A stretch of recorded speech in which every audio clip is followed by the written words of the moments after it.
Hey everyone, I had some questions about can you go in depth a little bit more with predictable chart writing. So if you've watched the first video that's kind of showed a little bit inside of it, here is now a deeper dive into each day of what I would do for predictable chart writing. So you'll get a couple different videos here that'll go over day 1, day 2, and day 3. So in this lesson that I'm giving you for predictable chart writing, it is a 3-day expansion of a lesson so that our students can be more fluent with predictable chart writing and learning those foundational writing skills. So if you haven't already, I will leave a link below. I do have a free resource that can help get you started for predictable chart writing, which will show you all of the things that you need in written form. But if you are more of a visual person, I get it. That's exactly how I am too. So, and it does come through, if you haven't seen, the 1, 2, and 3. So day 1, day 2, day 3. And so we're just going to go through that. And I'm going to show you exactly what I would do if I got this and I needed to use it in the classroom. So day 1, you are going to introduce the sentence starter. So in this set, here are 2 that you could be using. Let me grab a pair of scissors and I will cut this one apart. So I want to say I can. We're going to start with that one. I'm going to cut this one apart. And then this is a great phrase to either you can hang it on the board, you can write it on the board, you can use your interactive whiteboards, you can use a smartboard, you can use chart paper if you don't already have. Let's see if I have one right here too. These chart papers are fantastic. Actually, I have a full set here. This kind of chart paper, Post-it paper, is absolutely incredible. Make sure to use it because that's really helpful if you want to do something like this with your students. I just like to keep those around just in case I need to do a lesson somewhere.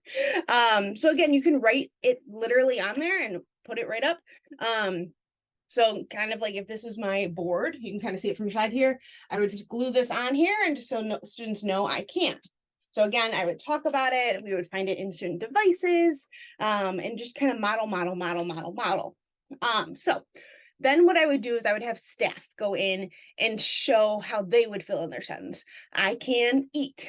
I can play. I can talk. I can walk. Whatever the word is, especially with something simple like this, where we're kind of looking for one word to just finish it. You can, of course, like, I can run really fast. Great. That's a great way to model like more elaborate sentences if you have students that are ready for that.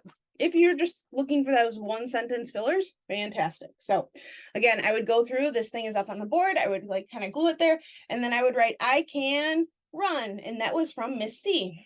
I can talk. That was from Mr. L, whoever it is, and then put next to them just so they know which one is theirs. And then the staff obviously would be modeling. We'd bring the students to communicate that with their devices or just following along with what we're doing. And then the students are going to take some time to fill out their own. So you can either give students this to literally fill it out and write. A staff can write. They can verbalize it and something else goes that way. You can just literally write it on a piece of paper or the whiteboard. Literally, not much is needed for this. I've given you these sentence starters if you want to use them, but you do not. So anyways, so the students would then fill out theirs. And so you would say, oh, Johnny said, I can swim. Sasha said, I can talk. Great. Fantastic. Like you're just going to keep going through and just, I can. And then at the end of this lesson, you will go through and read all of them and look at all the things we can do and be really positive about it. If the student can read it, have them read their own. If not, you read them aloud and just model. So that is day 1. Thank you for watching today's video. If you're new here, make sure to click that like and subscribe button. It would mean so much to me. Click the bell to get notifications for when new videos get released or I go live. As always, leave a comment if you have any questions.